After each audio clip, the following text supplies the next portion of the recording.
All right, ladies and gentlemen, it's time to get started with more Sakamoto Days. So let's not beat around the bush. Let's go ahead and get to the goodness, shall we?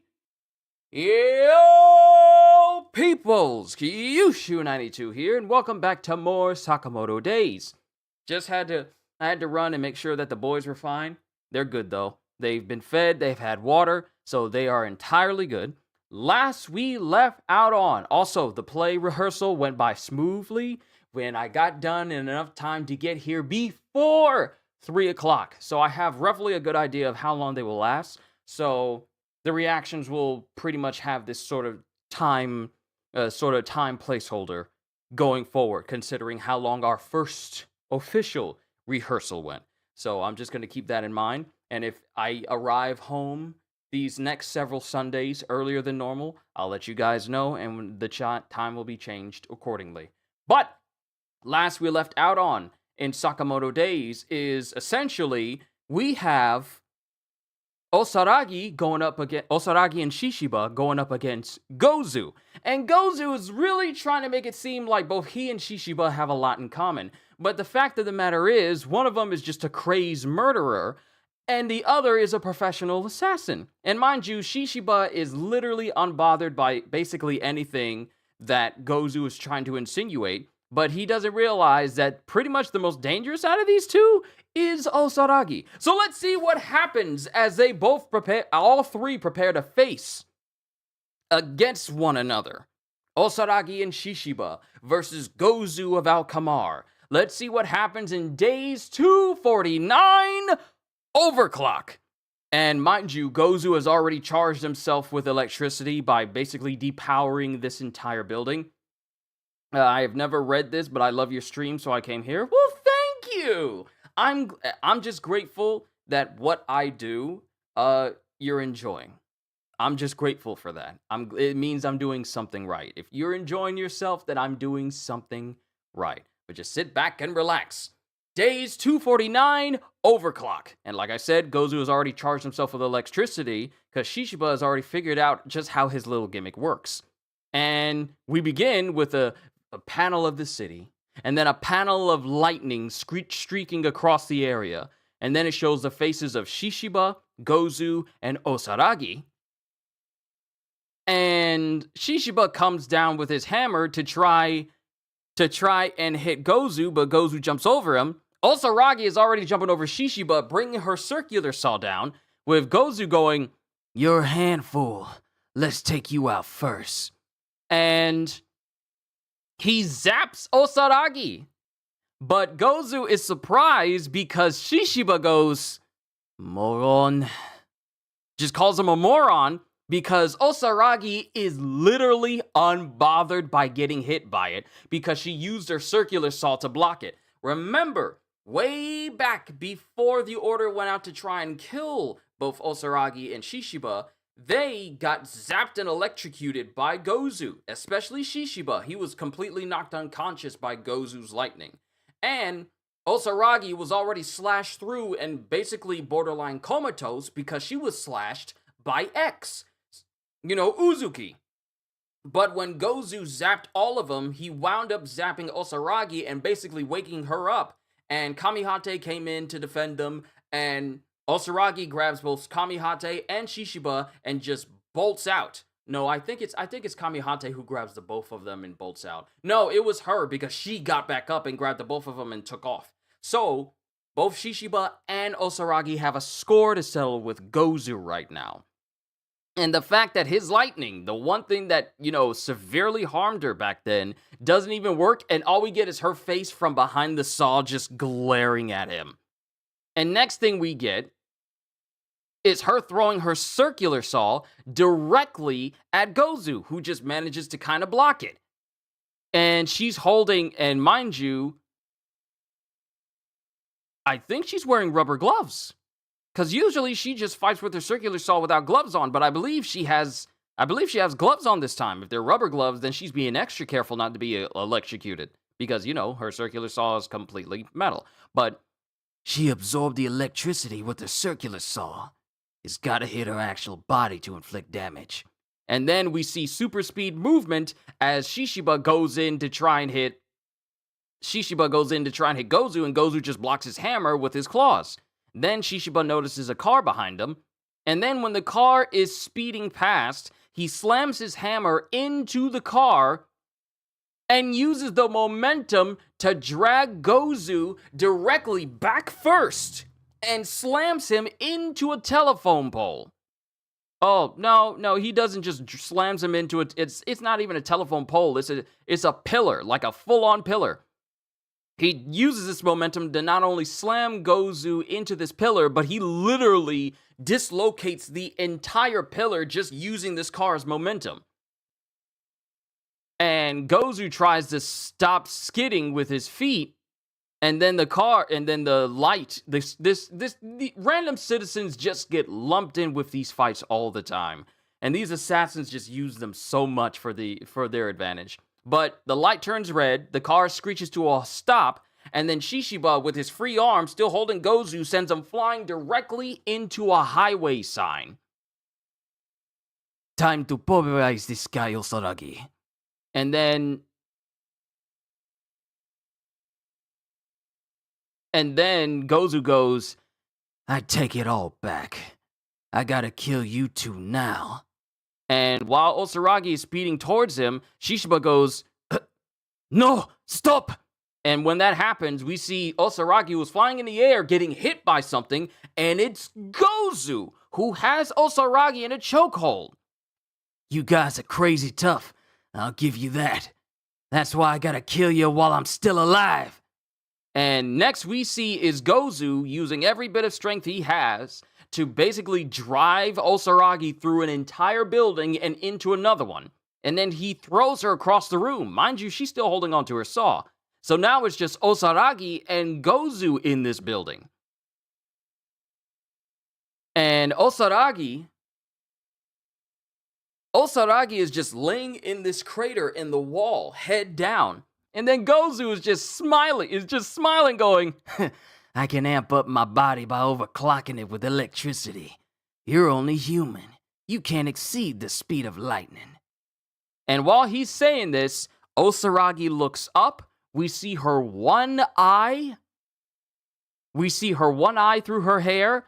And before Gozu can even react, she is already embedding her leg directly into his face. You can't exceed the speed of lightning.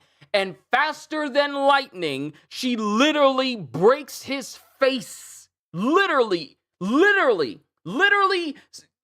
becomes a squatter on his face with her leg and just goes like, yep, I'm taking residence here, and just goes boom directly into his face. And then the last line we get from Osaragi is, we're not trying to exceed it. We're just gonna kill you. I told you this woman scares me. She has been, basically, she got hit with a chokehold to the point where she goes, ah! Then gets thrown through a whole building and into another, to the point where her body is sitting in a crater. And she's all like, okay, now you're getting on my nerves. And mind you, she's bleeding from the mouth a little bit, so her getting hit in the throat did hurt her. And she's bleeding from the mouth, but not enough to the point where she can't talk, because she just flips and just slams her leg directly into Gozu's face. See, I told you Gozu was going to have a bad time with Shishiba and Osaragi. They have many reasons. They have so many reasons to kill Gozu. They got harmed by him. They got shocked by him. Osaragi, most of all, because, like I said, and I keep saying this, Osaragi reveres Shishiba because he gave her purpose in life. When she didn't have any thoughts of having purpose for her life, he was her anchor. So the minute harm came to him, Gozu's days were already numbered. As soon as he got electrocuted to unconsciousness, that was all like, yep, your death went from pretty soon to right now. And here, the thing is, the thing is, he clearly knows that Osaragi and Shishiba fighting together is something he cannot handle. That's the reason why he decided, you know what? I'm going to go ahead and kill you separately because you're too dangerous together. And when he thinks, and my thing is, out of all the people to separate, out of all the people to separate in this duo, you picked the worst possible person to think you could square up one-on-one with. And mind you, she still has her circular saw. She's not even using it to beat up on Gozu's face. Gozu doesn't even have time to fully react to the fact that her leg is literally embedding itself directly into his face. He doesn't react to it at all. Mind you, he said he can amp up his body by overclocking it with electricity. Meaning that he can be faster than your average person or even your average assassin.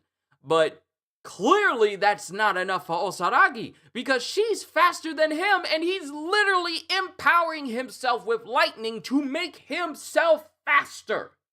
And she still blitzed him. I told you, the moment we saw Osaragi, when she fought Dump, all the way back when we had those prisoners going through, literally as in the first season of the series, she scared me. I knew she was going to be a problem. I knew she was going to be an issue. Then we had her interacting with basically every person and every opponent she had during the museum bomb threat arc. And she was dealing with Shin or Heisuke, either one of those two, I keep forgetting. And then her just casually dealing with Carolina Reaper, just cutting him apart. Remember, there were many chapters of Carolina Reaper trying to fight somebody, and then Osaragi came in, and he was literally slam chopped just immediately, just dead. I told you repeatedly, she's a problem. I kept saying it then. She scared me. Out of every single woman in this entire series, Osaragi scared me the most. Then you have her going up against the JAA agents, and her just cutting them apart. She rode a wall with her circular saw. She went up a building riding the momentum of a circular saw with one arm. And the only person that managed to harm her to the point where she needed immediate attention was literally someone copying the strength of the world's strongest assassin. That's the only thing that managed to stop her to a certain degree. And now that she's up, she out for blood now. So I say again, Gozu picked the wrong person to separate. Because I imagine he sees Osaragi and thinks like, oh, she ain't nothing. She's just a frail person. Oh, she's small. She's petite. I don't need to worry about her. I can overclock my body and kill her instantly. Sorry, brother. This woman is faster than you actually overclocking yourself.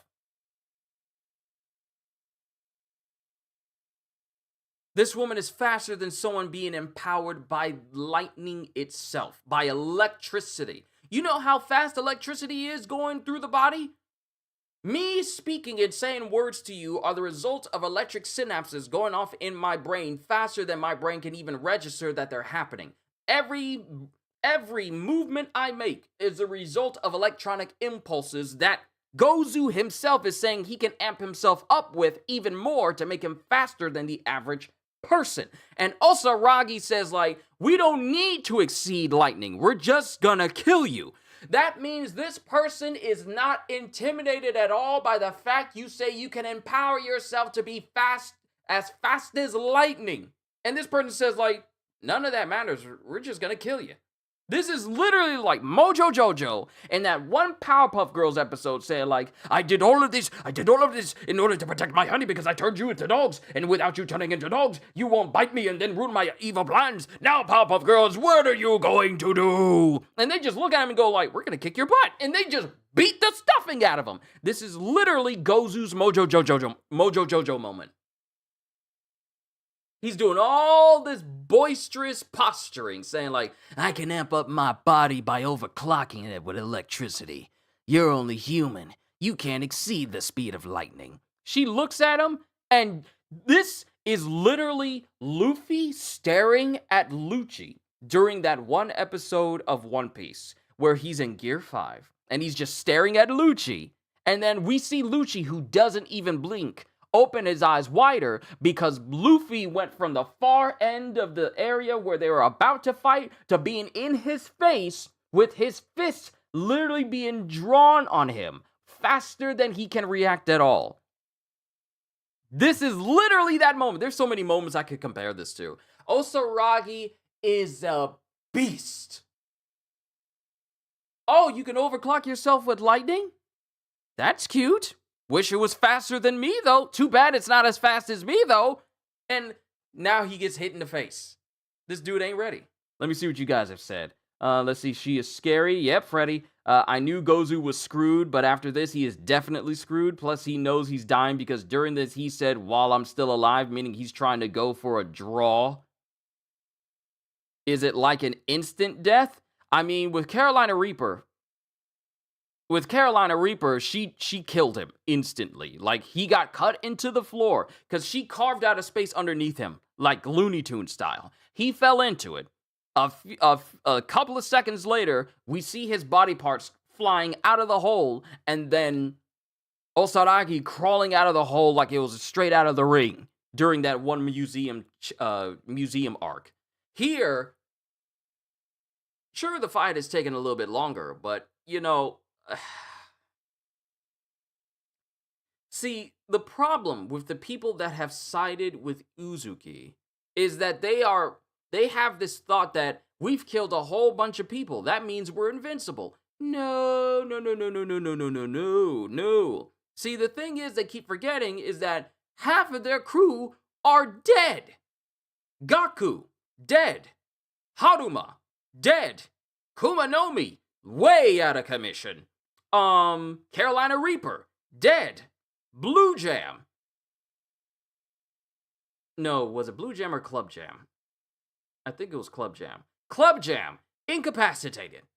Now the only people that from Alkamar that we have left that are active and actually doing something is just Gozu and Uzuki. Everyone else is either dead or incapacitated, heavily incapacitated. And the thing is, every single member of Uzuki's group seemed to have this air superiority that has them think, well, with my method of killing, I am way stronger than you, simply because they've gone unchallenged by people who are capable of killing them. And the thing is, even, what is his name? Giyu? What is his name? He big dude with the piercings and the spiky hair. I forget his name. Please forgive me. Even when he died, Blue Jam is One Piece. Yeah, Club Jam. Blue Jam is One Piece, because that came to my mind as soon as I said Blue Jam. Blue Jam is One Piece. Club Jam is Sakamoto Days. But your boy, was it Hio? Yeah. You said it just as I did. Hio, even when he was basically dying, in death, he might have been the end of Kumanomi if she didn't sever her arm, because even in death, his rigor mortis had set to the point where he was willing to drag her down into the water underneath with him and her drown as well. So she had to take her own arm off in order to, escape. But every order member is on a significantly higher level than Alkamar thinks. Because this is what pride will do to you. This is what ego will do to you. In thinking that you are so incredibly invincible that no one can touch you at all. And here we have Gozu, who prides himself on his speed. Did you mean Gaku? No. I did not mean Gaku. I meant Hio. Hio was another member of the Order who was there with Heisuke that Kumanomi was fighting. This is when the people from Alkamar, like the kids from Alkamar, Uzuki's people, this is when they started to go after the Order to kill them. And this is when we have our first Order fight with a member of Alkamar being Kumanomi versus Hio. Heisuke was there as well, but this was during that time. And this is when, oh, you're back. No, you're fine. You're fine. You're fine. And this is when we started to see the strength of the members of the order, because all we heard was just that they were incredibly strong, because Sakamoto used to be a part of them. He used to be at the top. He wasn't the leader, but he was like the front man for it, because he was just like the absolute best assassin. But during that time, we started to see that these order members were way stronger than we ever thought. And then we had other people who were affiliated with Alkamar, such as Yotsumura, who was off doing his own thing. And then he had like this one geisha woman. And then Osaragi was, oh, I forgot about the geisha. Osaragi fought her to the point where she tried to run and Osaragi caught her. And then she wound up killing this woman. And then leaving.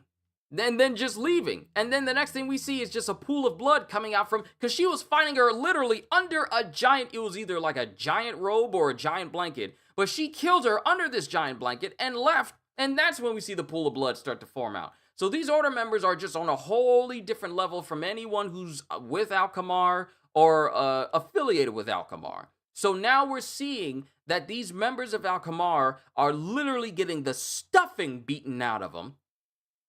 And now they're just looking like, what? I can't even, what is going on? What is going on here? So now we have Gaku, literally the cockiest person we've seen, aside from Gaku. The cockiest person in this group. Not only that, but Kumanomi was cocky as well, but Gozu, he says this with a smile every single time. He's all like, yeah, you guys ain't worth nothing. You guys ain't got nothing going on. You guys are weak.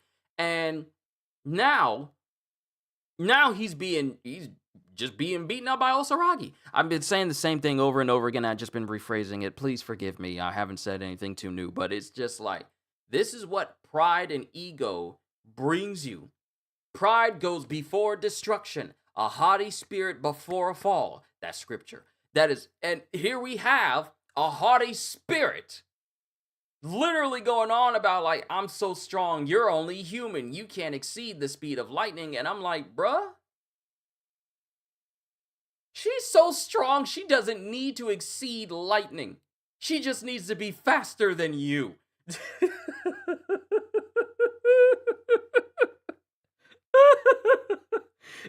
It's just hilarious to me.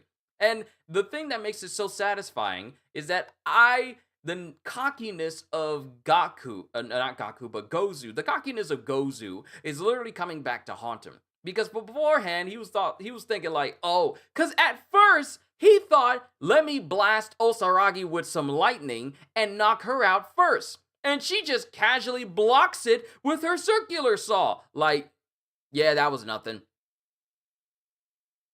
So and not only that, but Shishiba and Osaragi have literally been manhandling Gozu this entire time. Shishiba clashes with them, using an oncoming car as momentum to literally drive him into like this metal post, and then send him flying into like this sign up above. Then he tries to grab Osaragi, going like, you guys are crazy tough, I'll give you that. That's why I gotta kill you while I'm still alive. But Osaragi gets up and then just goes like, yeah, we're not...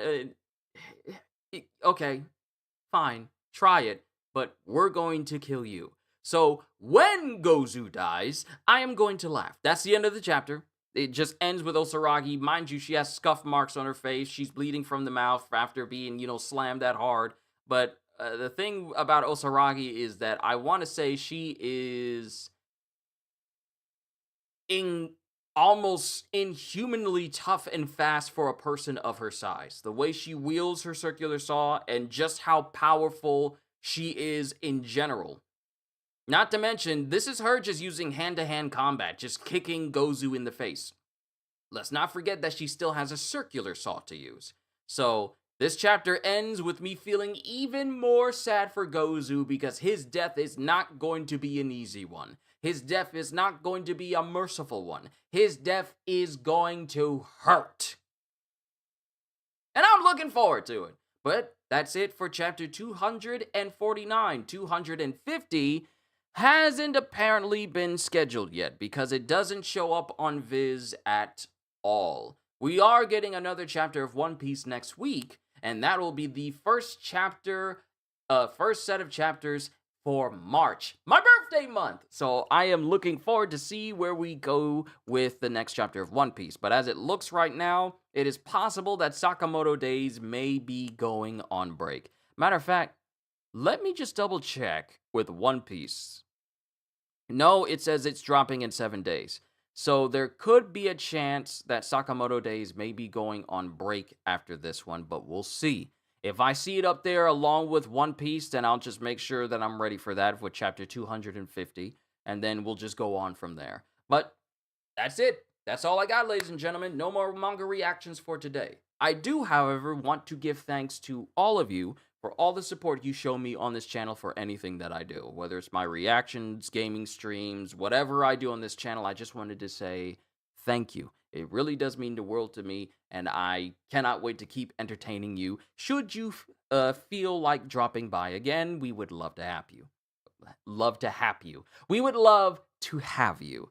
Hope y'all enjoyed. Can't wait to see you all in my next video. Like, comment, and subscribe if you haven't already. Even check out the Patreon, because there's loads of free stuff for you over there. Because I am always looking forward to entertaining you. And because I know you're coming back anyway. Have a fantastic day. And once again, as always,